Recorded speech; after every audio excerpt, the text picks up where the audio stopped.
Good morning. This is Professor Shannon Gracie. We are covering section 12.1 of Blitzer's Introductory and Intermediate Algebra for college students.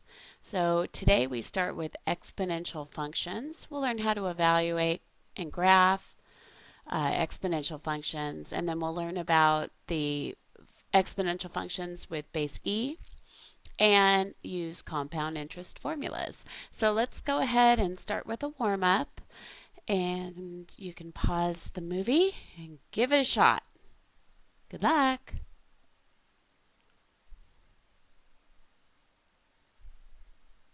Okay, let's see how you did. As you, I'm sure, saw, this is an equation which is quadratic in form.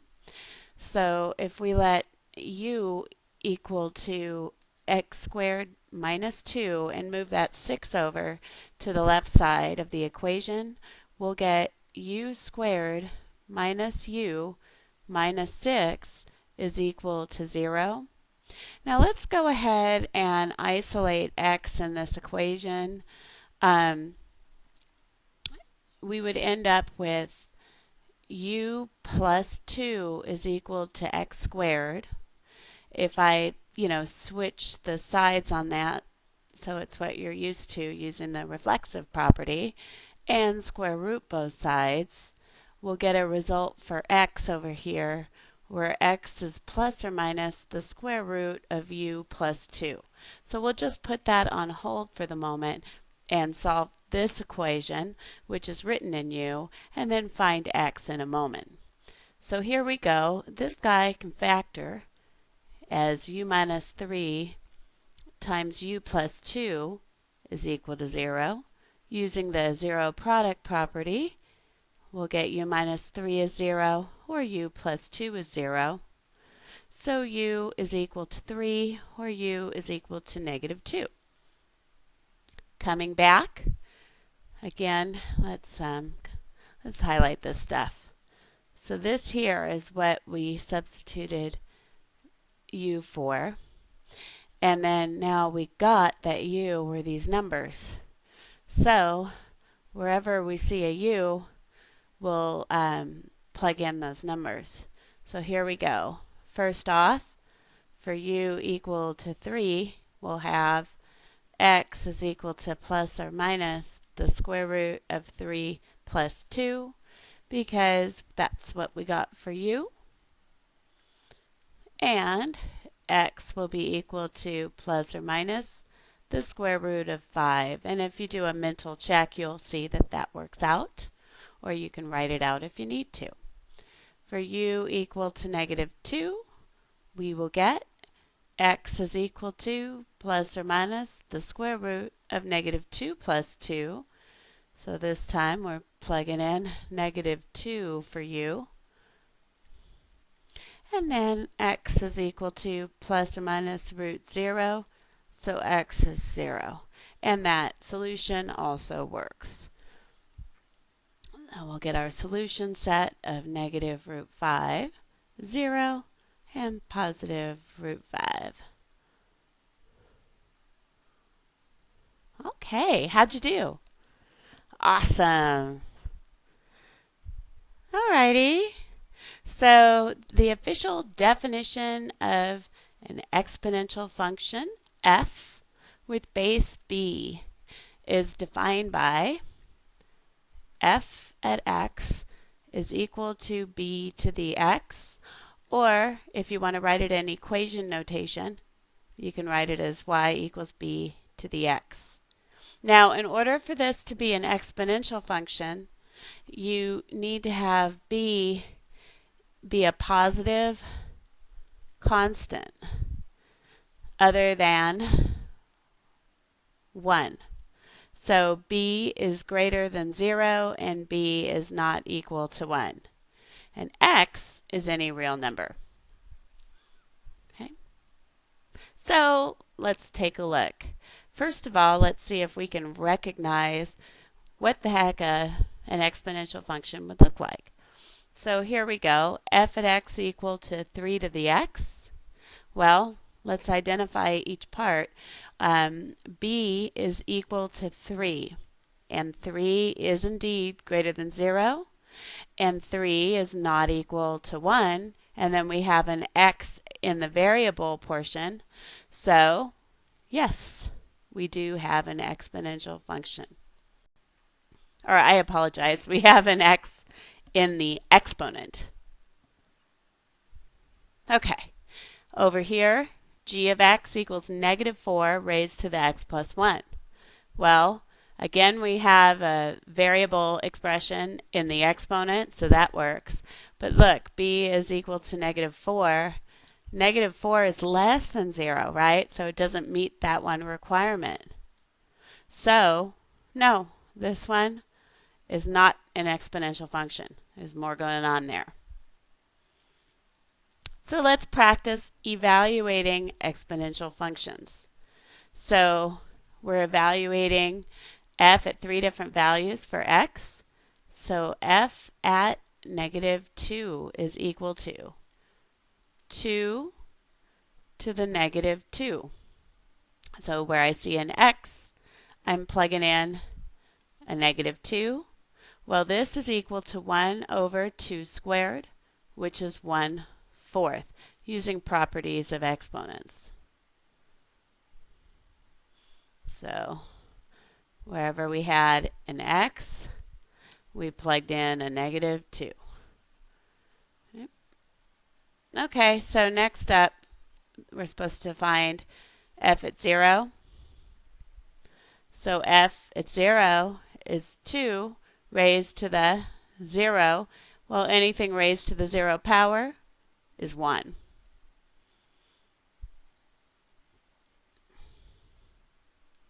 And lastly, for this part, we're supposed to evaluate f at 2. Well, that's equal to 2 raised to the 2, which is equal to 4.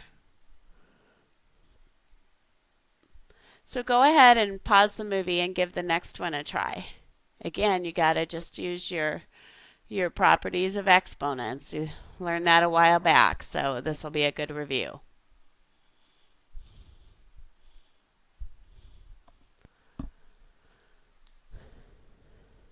Okay, let's see how you did.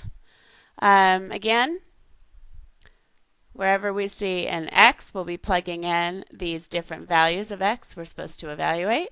So first off, g at negative 2 is 1/3 raised to the negative 2 power, which is 1 over 1/3 to the positive 2. So these can get, a little bit tricky. And then this will be 1 over 1/9, which is 9.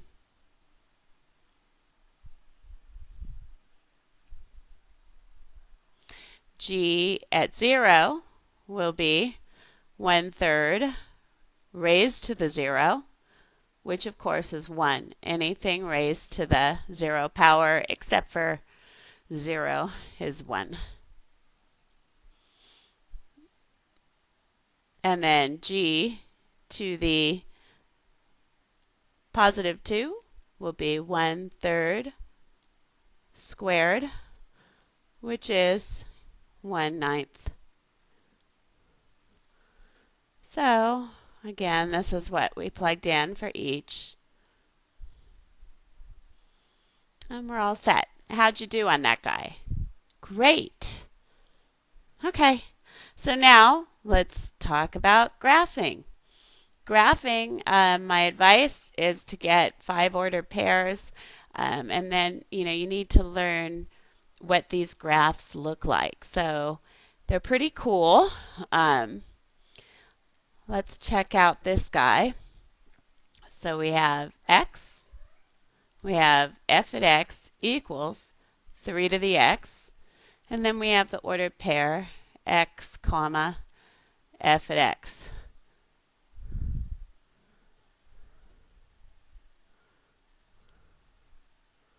All right, so plugging in for x, I'm going to use -2, -1, 0, 1, and 2. So f at -2 is going to be 3 raised to the negative 2, which is 1 over 3 squared, which is 1/9. So we end up with the ordered pair negative 2, comma 1/9. F evaluated at negative 1 is 3 raised to the negative 1, which is 1 over 3 to the 1, which is 1/3. So we get the ordered pair negative 1, comma 1/3. F at 0 will be 3 raised to the 0, which is 1. So we'll get the ordered pair 0, 1. And that's going to be our y-intercept. F at 1 is 3 raised to the 1, which is 3. So we'll get the ordered pair 1, comma 3. And F evaluated at 2 is 3 squared, which is 9. So this graph increased very rapidly. Got the ordered pair 2, 9. So, okay. On the left side, so when you have your base greater than 1, what's going to happen is your graph, as you move from left to right, is going to increase. We'll write all this down on the next page so you have some characteristics of these graphs. But it's going to increase as we move from left to right. So it ends up having what's called a horizontal asymptote at the x-axis when it's just in this format. Sometimes there's a shift up or down, so you'll just have to kind of practice graphing these. But when you have it in this general form where you have a base raised to the x, you can count on these characteristics. Okay, so here's f at x, 10, negative 10, negative 10, 10. Okay, so we had an ordered pair at negative 2, 1/9. So that's going to really be close to 0. Then we've got another ordered pair at negative 1 1/3, a little higher, still very close to 0. Then 0, 1 is our y-intercept. And then 1, 1, 2, 3. And then 2, 9. So I'll write out those ordered pairs. 2, 9, 1, 3, 0, 1. That guy was negative 1, 1/3. And this guy was negative 2, 1/9. So notice that you've got these negative values for x, all right? So your domain will be minus infinity to infinity, but your range value, it goes from 0, non-inclusive, so it never reaches 0, all the way up to infinity. So let's draw our picture. It's just going to really get close. And then it increases without bound. And these are the ordered pairs.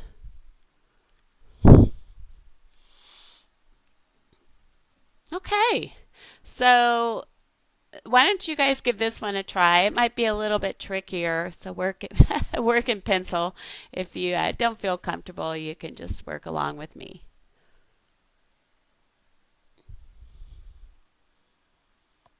All right, let's see how you did.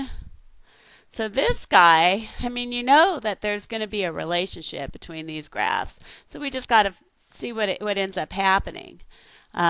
So we've got x, we've got g at x is equal to 3 raised to the negative x, and then we'll get our ordered pair x comma g at x. And then we'll take a look at how the graphs are related. Okay.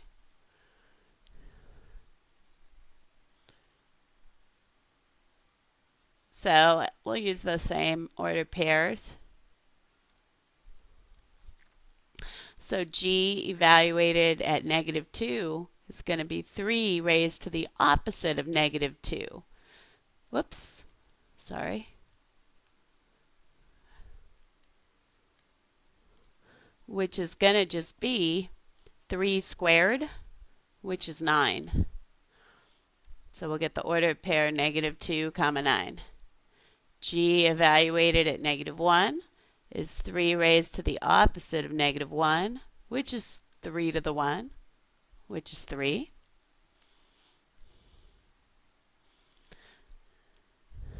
G to the 0 is 3 to the opposite of 0, which is 3 to the 0, which is 1. G to the 1 is 3 raised to the opposite of 1, which is going to be 1/3. So 1/3. And G at 2 will be 3 to the opposite of 2, which is like we had before, 1/3 squared, which is 1/9.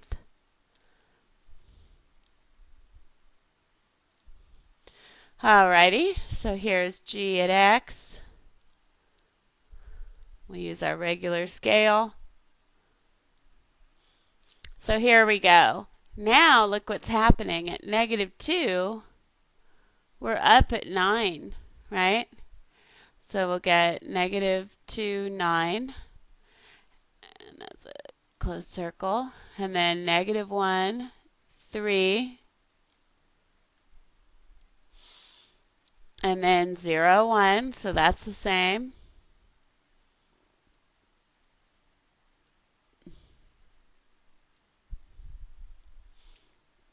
And then at 1, we're at the 1/3. And then at 2, we're at the 1/9. So our graph, instead of, increasing as we move from left to right, we're decreasing. So we're going to look like this.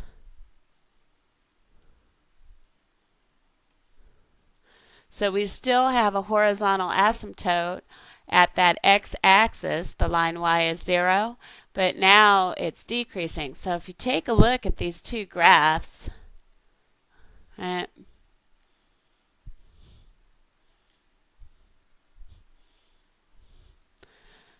what you'll see is that these graphs are related. The graph of G is the graph of F reflected across the good y-axis, right? The y-axis. So if you write that, let's write that in words. So the graph of G is the graph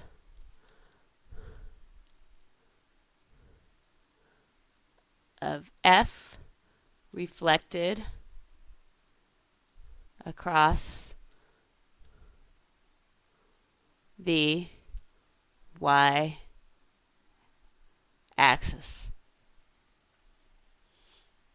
Okay? I'll make this bigger again. All right. So, moving right along.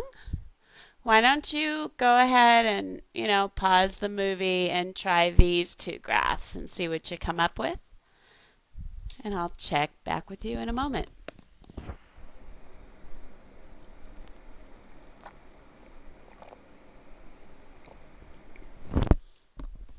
Okay, let's see how you did.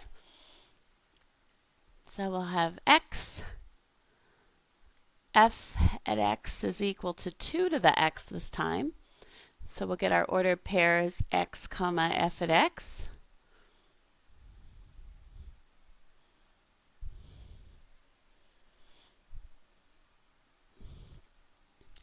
So we've got negative 2, negative 1, 0, 1, and 2. Those are good numbers to use. So f at negative 2 is equal to 2 raised to the negative 2, which is 1/2 squared, which is 1/4. So we get negative 2, 1/4. F at -1 is 2 to the -1, which is 1 over 2 to the 1, which is a half.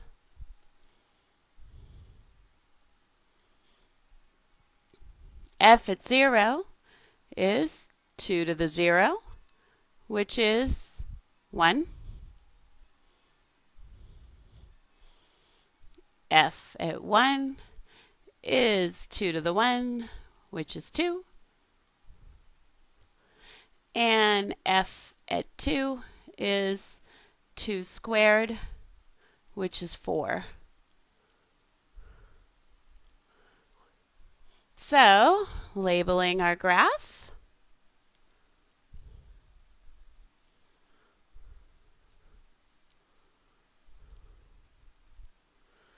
Here we go. We have the ordered pair -2 1/4, -1 1/2,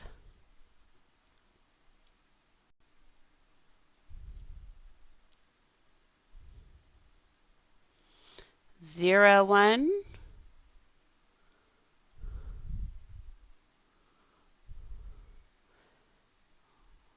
1 2, and 2 4. So these are a little closer together.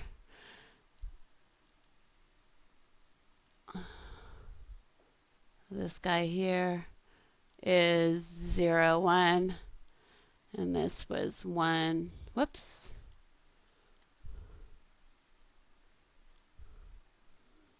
1 2. So again, we have this. Oh, we're going to have a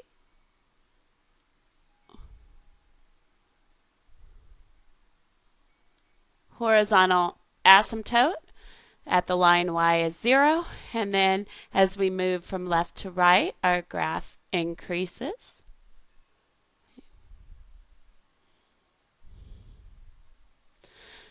How'd you do? All right, awesome. So let's see how it changes when we add 1 to our power, okay? So x, now we've got g at x equals 2 to the x plus 1, and our ordered pair will be in the form x comma g at x. Oh. So if I choose the same input values, we'll get g at -2 will be 2 raised to the -2 plus 1. That's all in the power there. So that's 2 to the -1, which as we've seen is a half. So we get -2 comma a half. G at -1 will be 2 to the -1 plus 1, which will be 2 to the 0, which is 1. So now, instead of our intercept being at 0 1, it's going to change a little. So we got -1 1 here. G at 0 is going to be 2 raised to the 0 plus 1, which is 2 to the 1, which is 2. So our y-intercept is now at the point 0 2. G at 1 is 2 raised to the 1 plus 1, which is 2 squared, which is 4. So we get the ordered pair 1 comma 4. And g at 2 is 2 to the 2 plus 1, which is 2 cubed, which is 8. 8. All right, so let's see what we've got going on here. We've got our g of x and x. So we had an ordered pair at -2 1/2.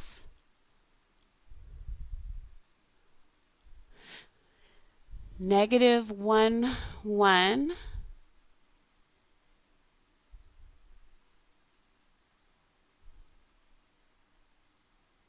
I can't see that.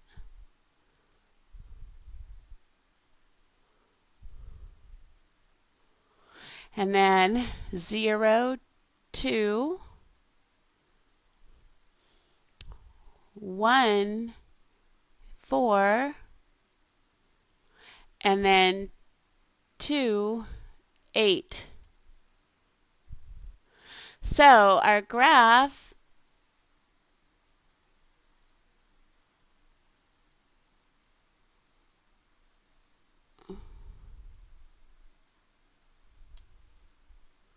if we look at what's happening, the easiest way to look is at that intercept. So again, let's shrink this down a little so we can scope out both of the graphs on one.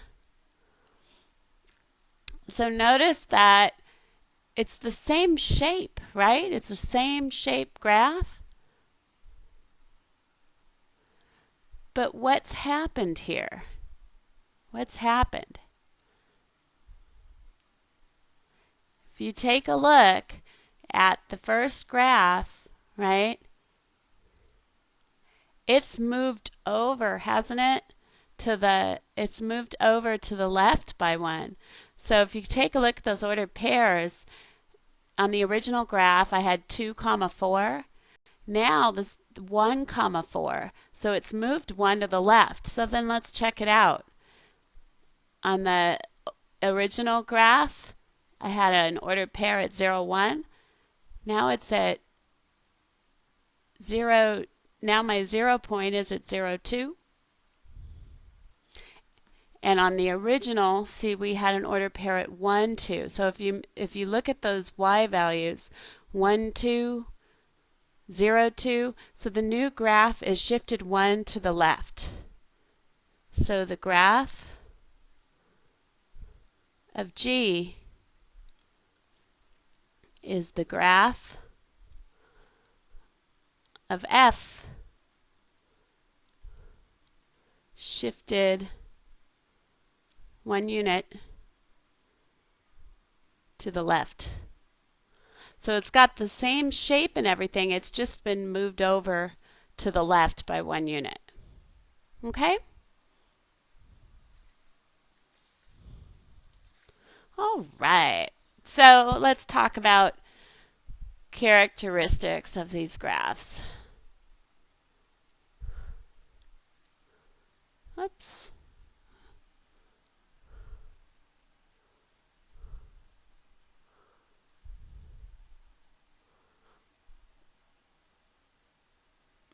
So the domain of f at x equal to b to the x. So this is just the general form with no transformations like we were talking about in, the second part of the previous examples. So that consists of all real numbers. So that, of course, in interval notation is minus infinity to infinity. The range consists of all of the positive real numbers. So the way to write that in math is 0 to infinity. We're not including 0 and we're increasing without bound. The graphs of all exponential functions of the form f of x equal b to the x pass through the point 0, 1 because b to the 0 is equal to 1. Well, let's put it in the whole thing. So f at 0 would be b to the 0, which is 1. And remember, b is not equal to 1.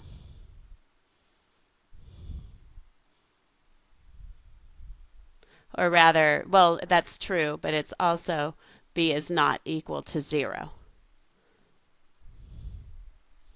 The y-intercept will be at 1. The y-coordinate of the y-intercept will be at 1. So here we go. If b is greater than 0, f at x equal to b to the x has a graph that goes up to the right and is an increasing function because as we move from left to right, the graph goes up. So the greater the value of b, the steeper the increase.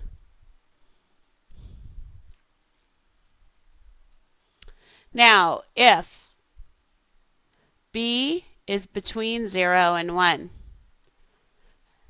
f of x equal to b to the x has a graph that goes down to the right. So as we move from left to right, the graph goes down. So it is a decreasing function. The smaller the value of b, the steeper the decrease. The graph of f of x equals b to the x approaches but does not touch the x-axis.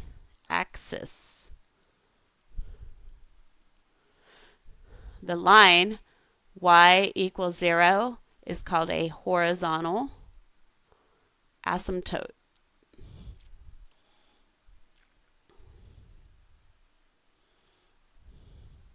Okay, so now we go on to a different base, right? We'll learn about this different base. So here we go. I'm going to show you how to do this on the calculator. Let me see if I want to do it on, well, we'll go ahead and take a look at this picture. Okay.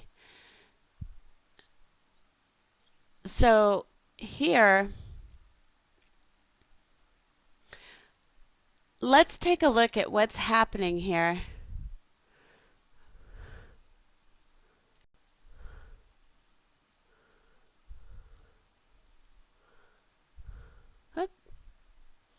Okay, so we have this in parentheses. We have this 1 plus 1 over n to the n, right? So this is actually a compound interest. It's a very unrealistic format, but it kind of generates what this irrational number, which we call E, is. So if you think about investing $1 at 100% interest for 1 year, then what will end up happening is n is the number of times you apply that interest, right? So here we go. Let's go, oops, 1 plus. So now I'm going to just plug in 1. And we're going to raise that. So when you raise it to a value, it's that caret, tells you raised to the power of 1. So I plugged in n is equal to 1 into this expression here. And we end up with 2. Okay? So I'm going to just put that right here. So I just plugged in n equals 1 into this expression. Now let's check out what happens. I'm going to just go second enter, but instead of plugging in 1, I'm going to plug in 2. So this means that $1 was invested at 100% interest, and the interest was applied twice during the year, so semi-annually. So now we'd come back with $2.25. So 2.25. All right. Again, now we're applying the interest 3 times. So now we get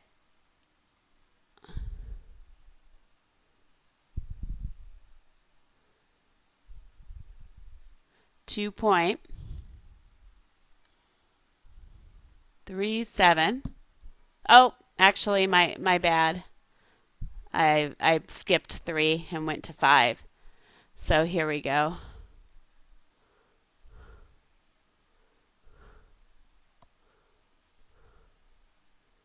Okay, 2.48832.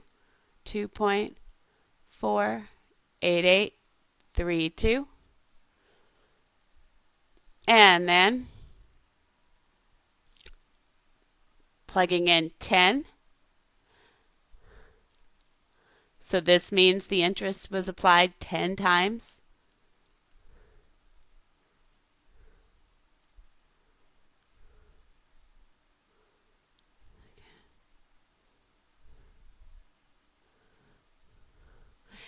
and we get 2.59374 246. Let's see if I remember that. 2.59374. Was it 236? Nope, 246.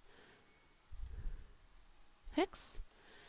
All right, we're going to keep it going until it seems like we're approaching a certain number.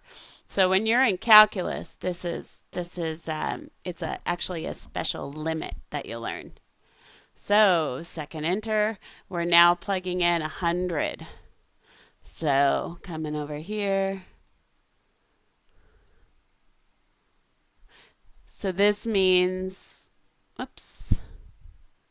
This means that we applied interest 100 times during the year. Now we get to 2.7048 13829.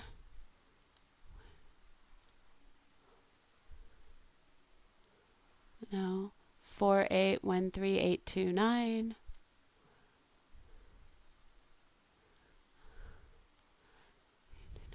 And then continuing along, plugging in 1,000.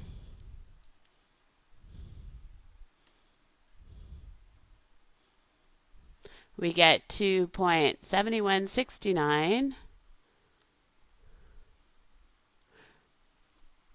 23932. Just a few more, 4 more. Now we plug in 10,000.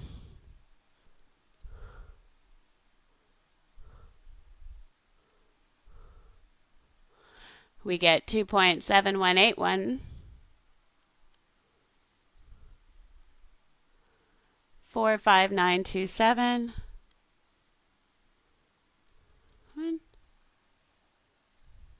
And plugging in 100,000. Fun times, right?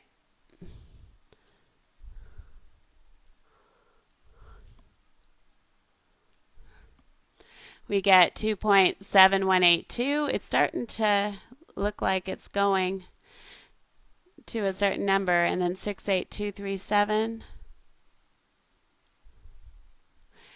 All right, plugging in 1,000,000.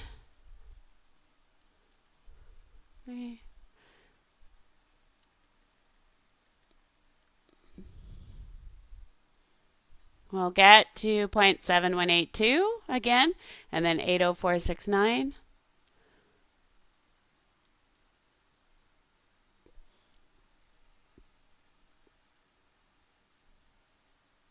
And finally, plugging in 10 million. We have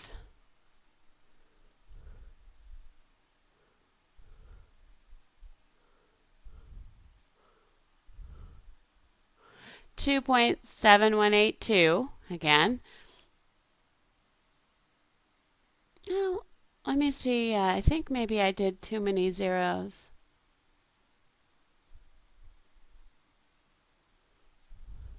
Let me see. 1, 2, 3, 4, 5, 6, 7 zeros. 2, 3, 4, 5, 6, 7. 1, 2, 3, 4, 5, 6, 7, 8, 9. Actually, this one is what? Oh, okay. I'm supposed to do 2 more zeros.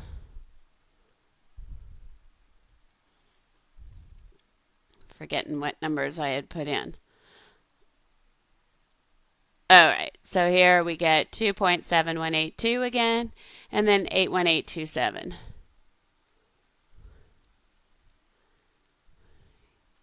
So it turns out that, to how many digits? 1, 2, 3, 4, 5, 6, 7, 8, 9 digits past the decimal place.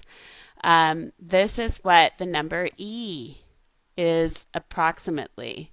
So 2.7182.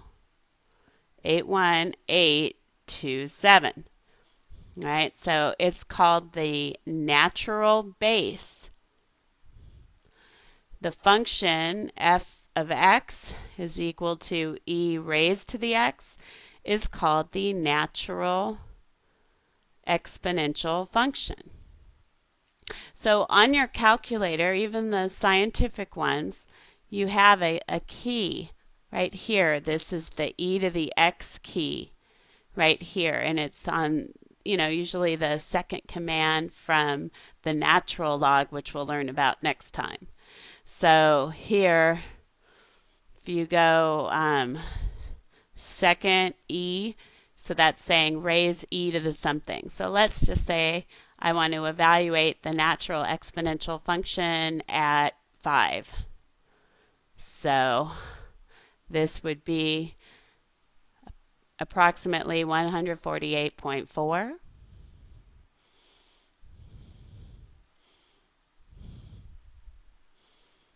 So f of x equal to e to the x, f at 5 equals, so this is what we got when we did the calculator. And that's how we did it on our screen. So f at 5 is going to be approximately, so make these wavy, 148.4. Okay.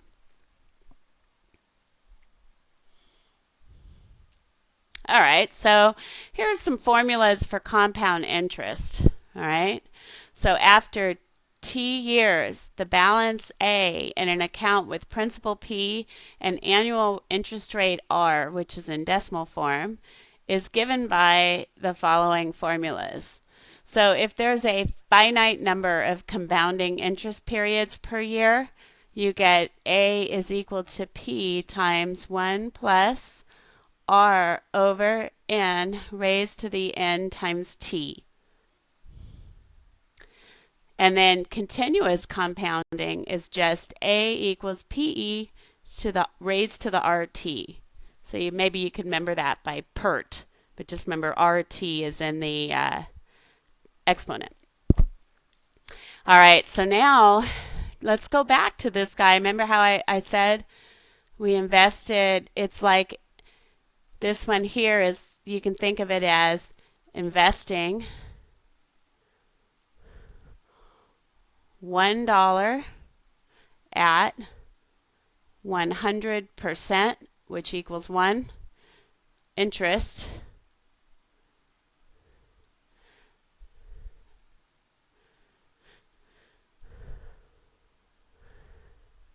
for 1 year, and this, all this here is looking at the number of times the interest is applied, where N is the number of times interest is applied during the year.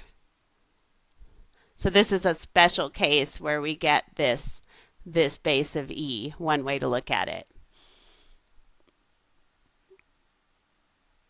So if you think about A equals P times 1 plus R over N raised to the N times T, and if you look at these situations, P is 1, R is 1, T is 1, and we let N vary. And if you look at here, I mean, applying N, what is this? 1 billion times. I mean, isn't that kind of taking N to infinity? All right, so that's considered continuous compounding, which is where we get the E in the second formula, or why we use E in the second formula. Okay, so here we go. Here's an example for you to wrap up today's lesson. And we'll have this situation here.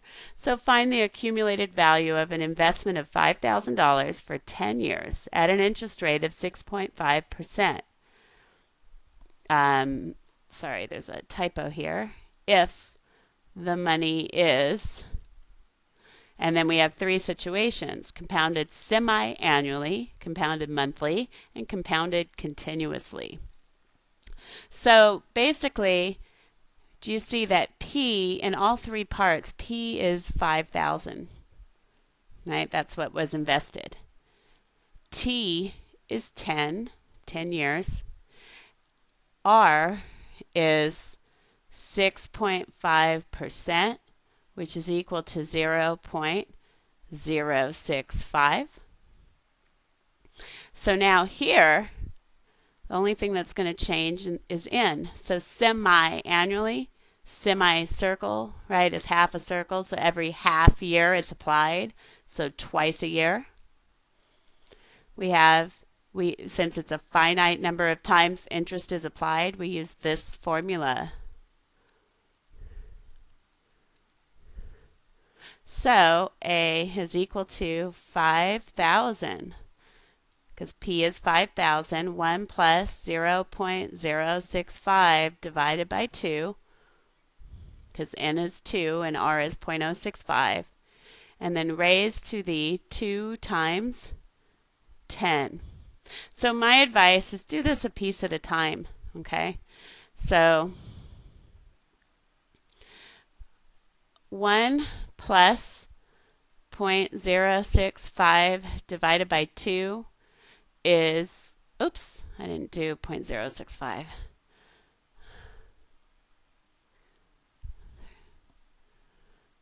Is 1.0325.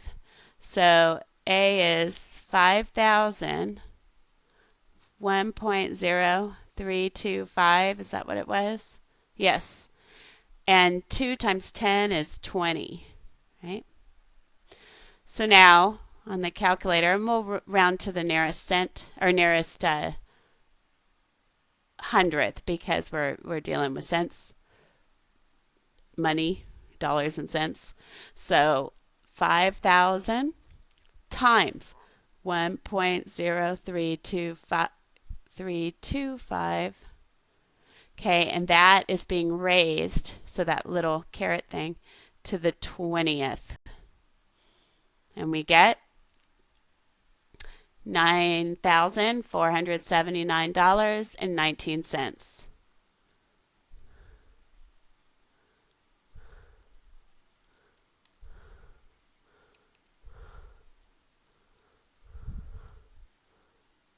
And that's approximate.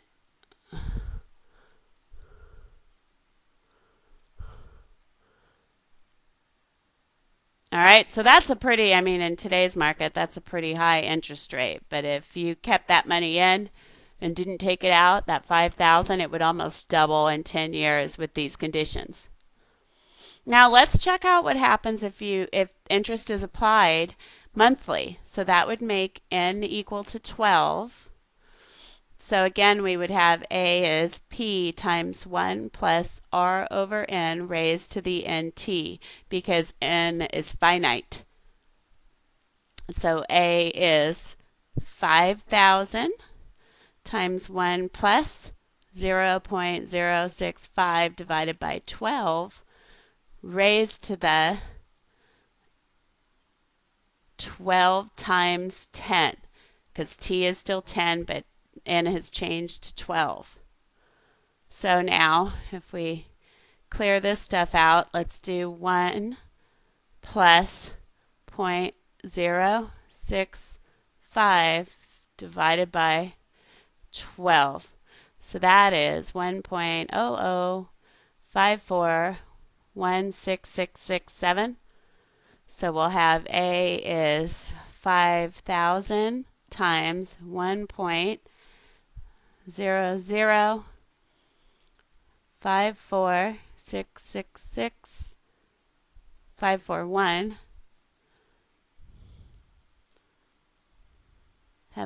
and 12 times 10 is 120.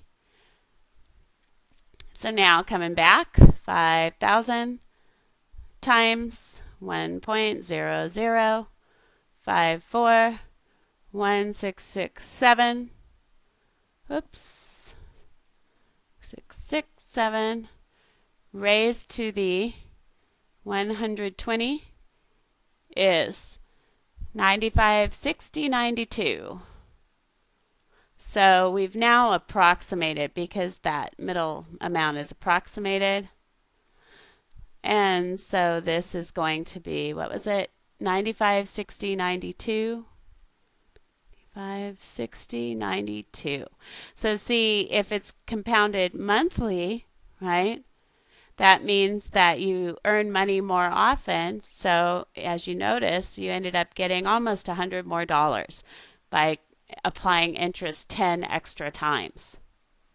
So now let's see what happens if you apply interest continuously. So now there is no n. We use the formula A equals PE raised to the RT. So we're using PERT.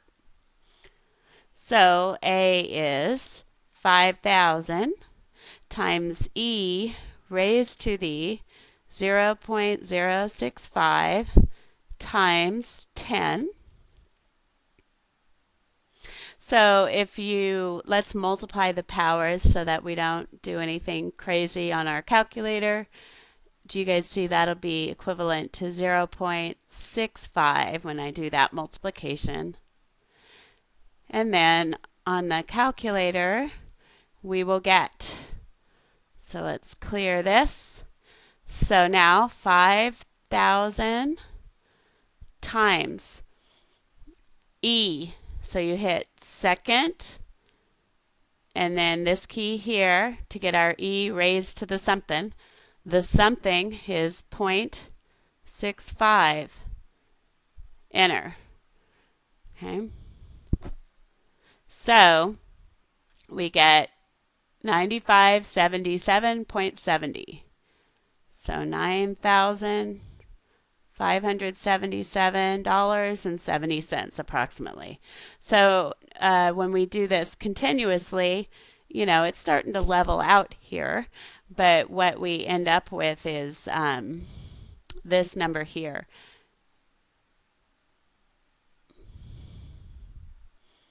All right, so we are all set. That wraps up our first section in Chapter 12. Have a fabulous day. Bye-bye.